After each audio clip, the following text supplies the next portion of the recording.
Hi everyone, welcome or welcome back to my channel.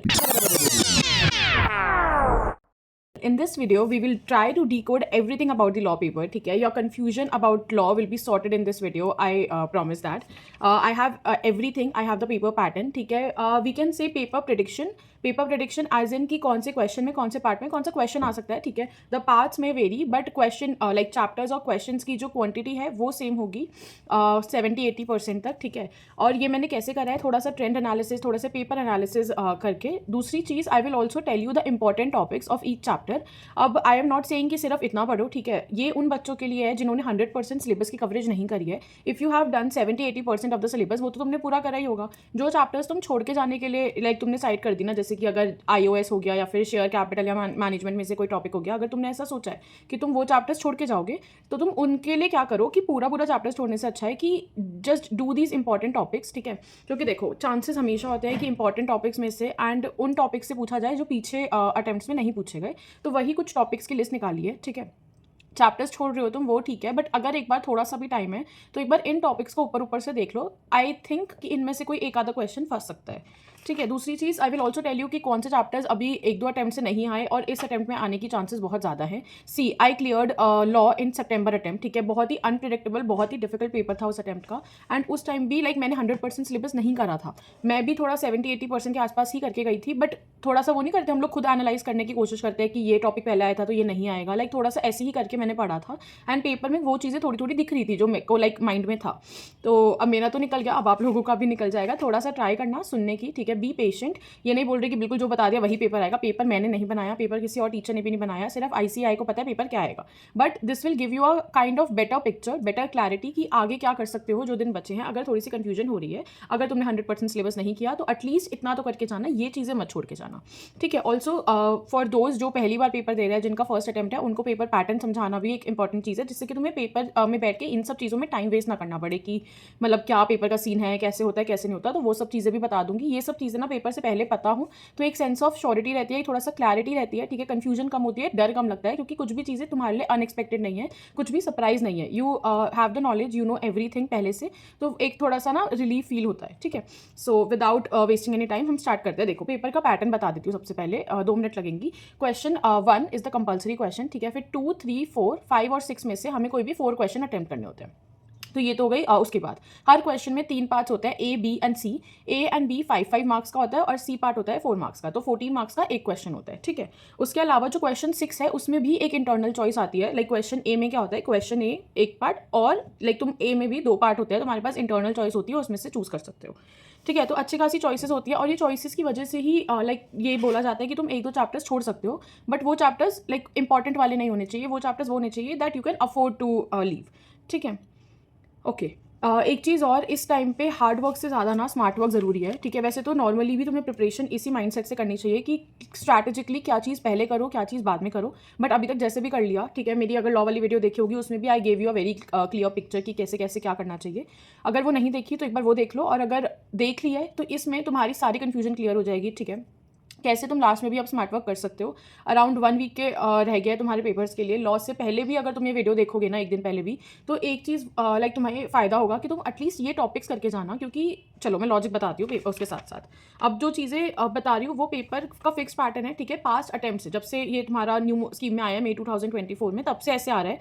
ये नहीं बोल रही कि 100% इस बार भी आएगा. अभी तक आया था तो मोस्ट प्रॉबेबली आगे भी आना चाहिए, अगर ICAI को कुछ वो नहीं करना होगा. ठीक है, ओके. सो क्वेश्चन 1 का जो C पार्ट होता है वो हमेशा फेमा से होता है. ठीक है, एंड एक चीज़ और होती है, क्वेश्चन 6 का जो C पार्ट होता है वो भी फेमा से होता है. मतलब ये जो 8 मार्क्स है ना, ये हमेशा फेमा से आते हैं. फेमा बहुत डिफिकल्ट नहीं है. ठीक है, अगर मेरे से पूछो तो लाइक GCA, iOS और फेमा में सबसे ईजी चैप्टर है फेमा. थोड़ी ही चीज़ें याद करनी होती है एंड पेपर उसी में घूमता रहता है. तो तुम लोग फेमा को बिल्कुल मत छोड़ के जाना. मैंने चार्जेस की वीडियो बनाई थी. ठीक है, उसमें बहुत ज़्यादा कमेंट्स वगैरह आए थे कि it was helpful and all. Charges उसमें से देख लेना. बट अगर तुम चाहते हो मैं सेम टाइप की वीडियो फेमा के लिए बनाऊँ, लाइक हाफ एन आवर और 1 आवर में तुम्हें पूरा फेमा याद करवाना, नोट्स लिखवाना एंड सब कुछ, तो do let me know in the comments. मैं नेक्स्ट वीडियो फेमा के लिए आऊँगी, लाइक एग्जाम से पहले पहले तुम उसको देख सकते हो. ठीक है, तो एक चीज़ हो गई, लिखते रहना, ठीक है, ऐसे वो मत करना, बिकॉज ये शीट में वो नहीं कर सकती, ये शीट में बहुत ही लाइक ऐसे तरीके से लिखा हुआ है कि तुम्हें समझ नहीं आएगा. So just right it down with me, ठीक है. एक बार या तो पहले बता देती हूँ फिर एक्सप्लेन कर दूंगी, ऐसे कर लेते हैं, ठीक है. तो क्वेश्चन 1 का जो ए पार्ट होगा दैट विल बी इनकॉर्पोरेशन और प्रिलिमिनरी. प्रिलिमिनरी लॉन्ग ड्यू है, ठीक है. पिछले अटेम्प्ट में तो बिल्कुल नहीं पूछा गया था एंड उससे पहले भी लाइक कम आया था, तो इस बार आने के चांसेस हैं प्रिलिमिनरी से, तो उसको छोड़ना मत, ठीक है, क्योंकि बहुत लोग छोड़ जाते हैं. फिर B part can be of accounts of company या audit auditors and C part will be of FEMA. तो ये जो तुम्हारा फर्स्ट कंपल्सरी क्वेश्चन होता है ना, अगर तुम्हें इसमें 14 में से 10 या 12 मार्क्स भी लाने हैं तो तुम फेमा नहीं छोड़ सकते, accounts of company and audit auditors नहीं छोड़ सकते, लाइक ये 3 चैप्टर्स हो गए, और इनकॉर्पोरेशन ऑफ प्रिलिमिनरी नहीं छोड़ सकते. देखो फेमा और इनकॉर्पोरेशन तो कोई छोड़ के ज़्यादा भी नहीं है, ठीक है. अकाउंट्स ऑफ कंपनी या ऑडिट ऑडिटर में से भी मोस्टली लोग एक चैप्टर कभी कभी छोड़ जाते हैं और प्रिलिमिनरी छोड़ के चले जाते हैं, तो प्रिलिमिनरी अच्छी तरह कर लेना. अगर यहाँ पे नहीं आया तो एमसीक्यू में आ जाएगा, ठीक है, but it is an important chapter for this attempt. फिर क्वेश्चन 2 में A part will be dividend, B part will be management and C part अच्छा ठीक है. देखो GCA और iOS हमेशा का सेम पैटर्न है कि 2, 3, 4 एंड 5 इन 4 क्वेश्चन में से 2 पार्ट में GCA आता है एंड किसी भी 2 पार्ट में iOS आता है, ठीक है. तो मतलब 8 मार्क्स का GCA एंड 8 मार्क्स का iOS. तो अब इन दोनों चैप्टर्स में से तुम कोई एक चैप्टर छोड़ सकते हो जो आज तक नहीं किया, ठीक है. अगर दोनों ही नहीं करे तो GCA कर लो, GCA iOS के कंपैरिजन में ईजी है, ठीक है. मैं इनमें से एक चैप्टर छोड़ने के लिए क्यों कह रही हूँ, क्योंकि तुम्हें एक क्वेश्चन चॉइस में छोड़ना होता है, ठीक है. तो तुम 2, 3, 4, 5 में से कोई एक क्वेश्चन तो चॉइस में छोड़ देना, और उसके अलावा एक क्वेश्चन में सिर्फ 4 मार्क्स का iOS होगा जो तुम्हें नहीं आता होगा, तो तुम ऐसे लाइक थोड़ा स्ट्रैटेजिकली सोच सकते हो, ठीक है. तो GCA कर लेना, 8 मार्क्स यहाँ पे आ गए, फेमा से 8 मार्क्स आ गए, तुम्हारे 16 मार्क्स तो हो ही गए अभी तक इन 2 चैप्टर्स से, ठीक है. उसके बाद ये तो हो गया 2, 3, 4, 5 में सी पार्ट में क्या आता है. अब उसके अलावा 2 के ए पार्ट में डिविडेंड, बी पार्ट में मैनेजमेंट, ठीक है. क्वेश्चन 3 के ए पार्ट में LLP आता है 5 मार्क्स का मोस्टली हर बार, एंड बी पार्ट में शेयर कैपिटल. फिर क्वेश्चन 4 के ए पार्ट में वही अकाउंट्स ऑफ कंपनी या ऑडिट ऑडिटर्स. इसमें कभी भी कुछ फिक्स नहीं होता, या तो कभी अकाउंट्स ऑफ कंपनी पूछ लेते हैं दोनों में, फर्स्ट में और इसमें, या फिर वो पूछ लेते हैं ऑडिट ऑडिटर्स.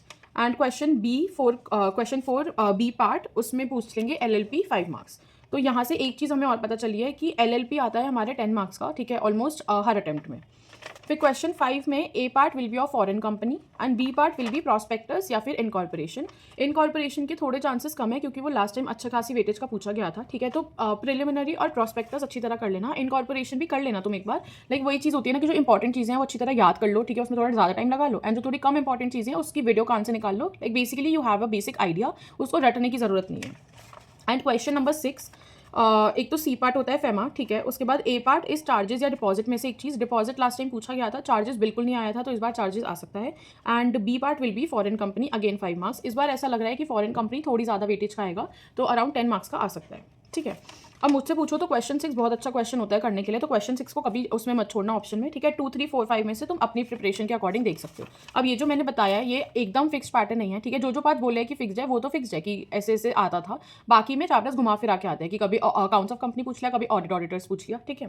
पहली चीज़ तो ये. दूसरी चीज़ की जैसे मैंने बोला ना क्वेश्चन 2, 3, 4, 5 ABC पार्ट, वो 5 ऊपर नीचे हो सकते हैं बट वेटेज उतनी ही रहेगी, तो उस चीज़ पर मेरे पास मत आना कोई कि क्वेश्चन 2 के नहीं क्वेश्चन 3 के ए पार्ट में आया है, वो चीज़ तो वो लोग चेंज कर ही सकते हैं. हमारा मेन पर्पस है वेटेज जानना चैप्टर वाइज, ठीक है.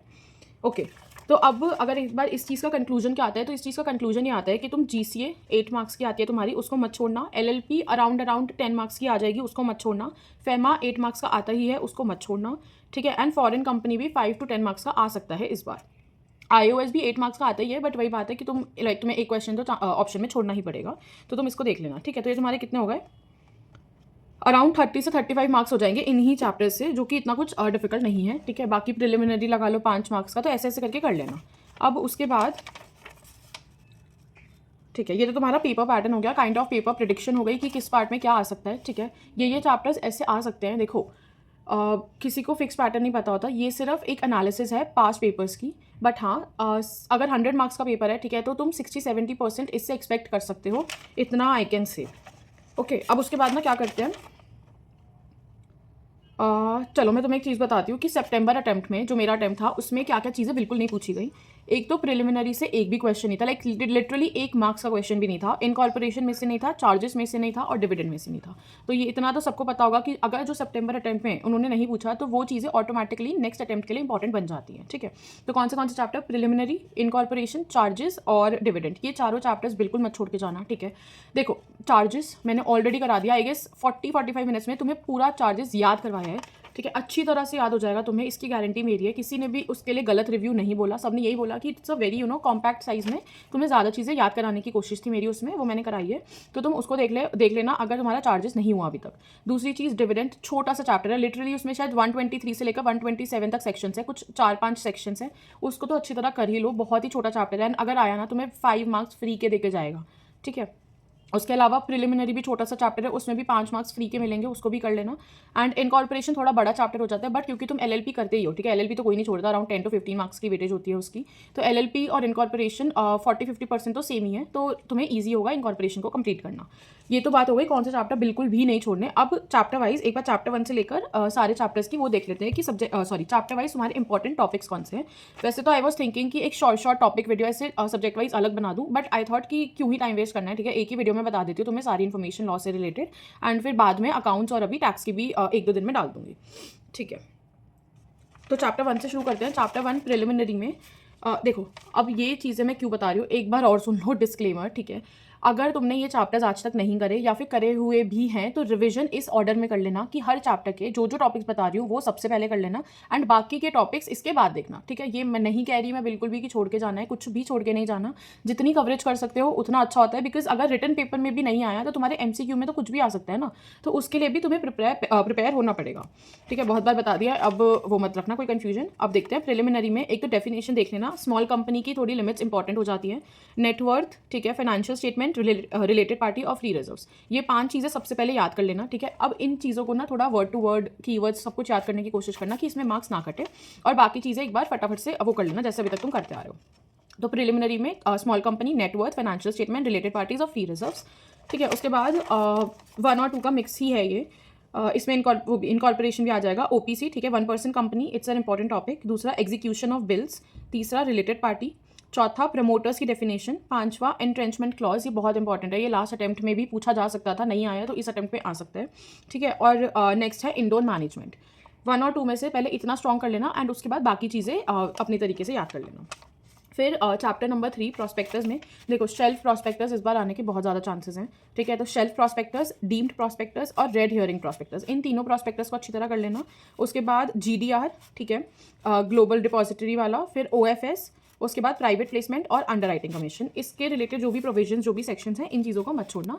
प्रॉस्पेक्टस में सबसे पहले इतना करना है, फिर बाकी चीज़ों में जाना। ठीक है, 1, 2, 3 हो गया। Chapter number 4 share capital and management, 10 से 12 मार्क्स का आता है। ठीक है, अब इसमें देखो बहुत बड़ा चैप्टर है, ठीक है, तो जो टॉपिक्स बता रही हूँ वो एकदम अच्छी तरह कर लेना, उसके बाद तुम अपनी स्पीड में और अपने तरीके से वो कर लेना। देखो, एक तो डिबेंचर्स के रिलेटेड प्रोविजन और जो रिडेम्पशन ऑफ प्रेफरेंस शेयर्स है, इन दोनों से रिलेटेड प्रोविजन ना बहुत टाइम से नहीं आए। ठीक है, तो ये दोनों चीज़ें आ सकती हैं। उसके अलावा शेयर से related right issue, sweat equity shares और बायबैक, ये तीनों टॉपिक्स तो हमेशा इंपॉर्टेंट होते ही है। बायबैक में भी अगर मेनली देखना है ना तो गवर्नमेंट कंपनी की जो भी लिमिट्स वगैरह जो भी चीज़ें थी वो अच्छी तरह देख लेना, वो आ सकती है। फिर DVR, ठीक है, उसके बाद सेक्शन 50 to 53, एंड लास्ट चीज़ है सेक्शन 61 से लेकर 71 तक। इसमें भी अगर मैं कोई 4 सेक्शन बोलूँ तो 61, 63, 66 और 71, ये चारों भी इन 10 में से भी सबसे ज़्यादा इंपॉर्टेंट है। एक बार रिपीट कर देती हूँ, शेयर कैपिटल एंड डिबेंचर्स में एक तो डिबेंचर से रिलेटेड, दूसरा प्रेफरेंस शेयर्स का जो भी है, ये दोनों देख लेना। अब शेयर्स में क्या देखना है, एक तो बायबैक में गवर्नमेंट कंपनीज का, फिर राइट इशू, फिर sweat equity shares, that is section number 54, फिर DVR, ठीक है, फिर सेक्शन नंबर 52 एंड 53। उसके बाद लास्ट में देखना सेक्शन नंबर 61 से लेकर 71 तक। इनमें भी 4 सेक्शंस हैं जो सबसे ज़्यादा इंपॉर्टेंट है, 61, 63, 66 एंड 71। ठीक है, इससे डिटेल में यार मेरे को नहीं लगता बताना थोड़ा पॉसिबल होगा, इतने सेक्शंस अच्छी तरह याद कर लो, बाकी चीज़ें रीड कर लो।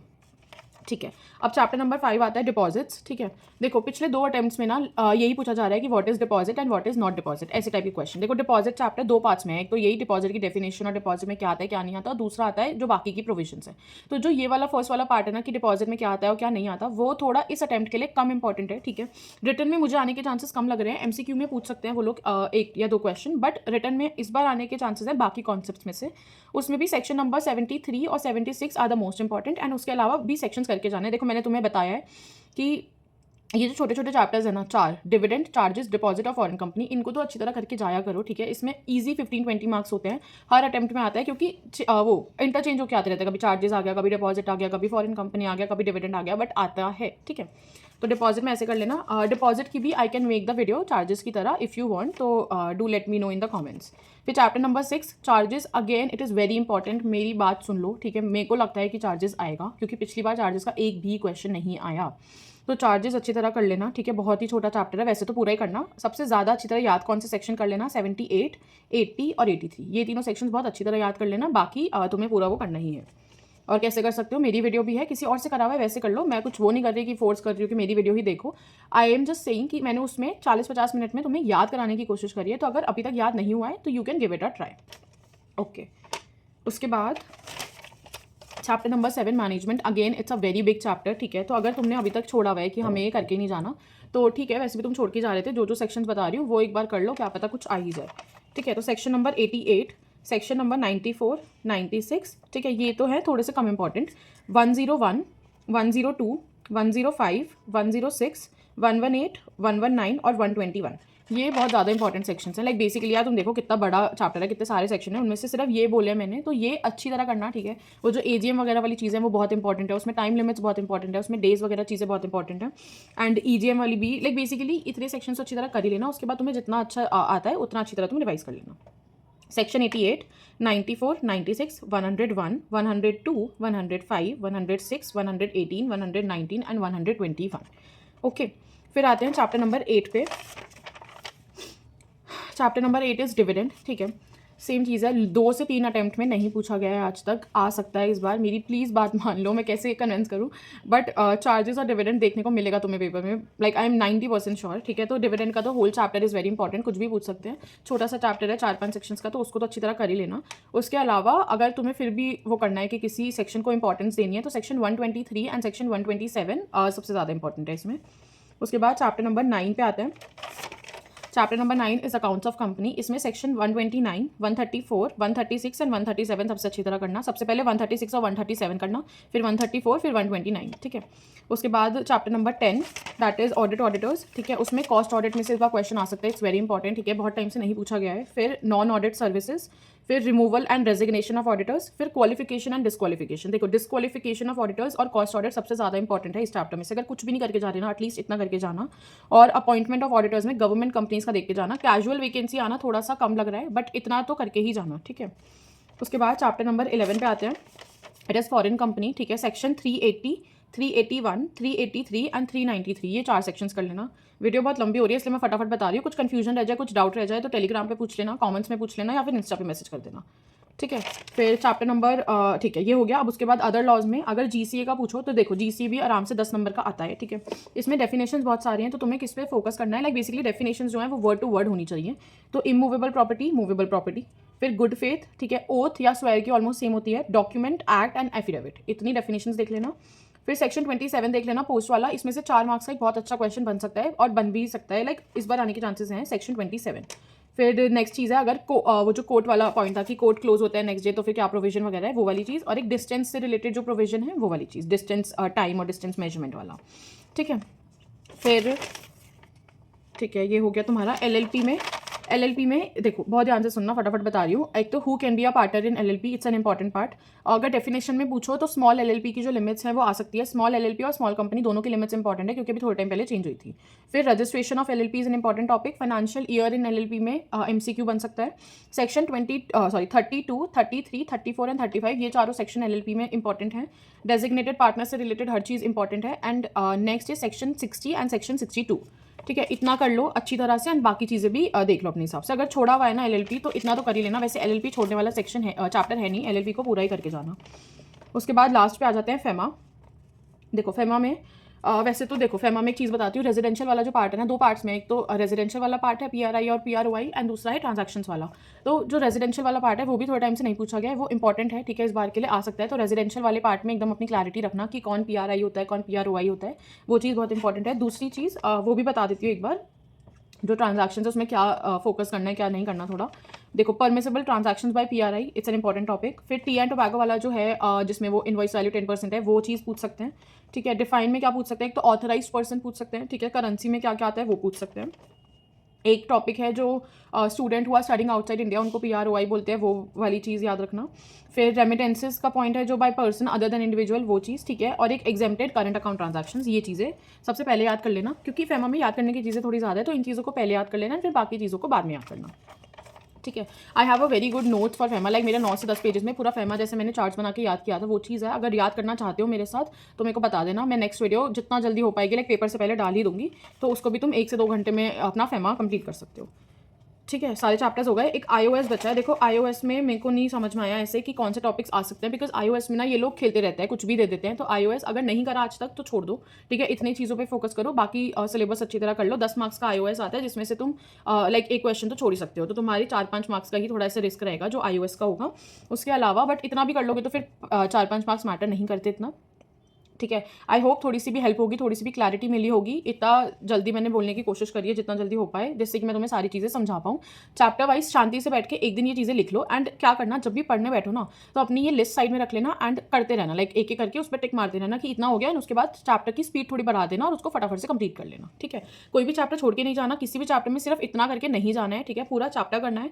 और दूसरी चीज़ ये सिर्फ उसके लिए था कि अगर तुमने कोई चैप्टर कंप्लीटली छोड़ा है, ठीक है, उसको तुम छोड़ के ही जाने वाले हो, तो उसमें एटलीस्ट ये टॉपिक्स देख के चले जाना। अगर पेपर में आ गए, you will thank me, okay. So that was all about this video. Charges, deposits, foreign company, dividend and FEMA, इन पांचों में से अगर कोई भी चैप्टर मुझसे पढ़ना चाहते हो या फिर you want me to make a video on them तो मुझे बता देना। And also I have one more idea, ठीक है। शेयर कैपिटल और मैनेजमेंट जैसे चैप्टर्स के लिए I have a list kind of thing, ठीक है, जिसमें सेक्शंस लिखे हुए हैं, उसके आगे उससे रिलेटेड जैसे कि किसमें कितने डेज होते हैं, ऐसे लाइक बेसिकली 1 या 2 पेज में ऐसी छोटी सी समरी है कि हर सेक्शन में कितने डेज हैं, कितने पॉइंट्स, लाइक इंपॉर्टेंट पॉइंट्स। तो अगर चाहते हो तो मैं वो भी डिस्कस कर सकती हूँ ऐसे चैप्टर्स की जिसके तुम्हें ये चीज़ें याद नहीं होती। सो जस्ट मेरे को बता दो कि what you want and I will try to make a video on that as soon as possible. And yeah, that's it. That's all about in this video. Try to share it as much as you can so that ज़्यादा से ज़्यादा लोग इसको देखें and they can prepare accordingly. Like this video, ठीक है, and comment down your thoughts. I'll see you in the next video. Till then, all the very best for your preparations.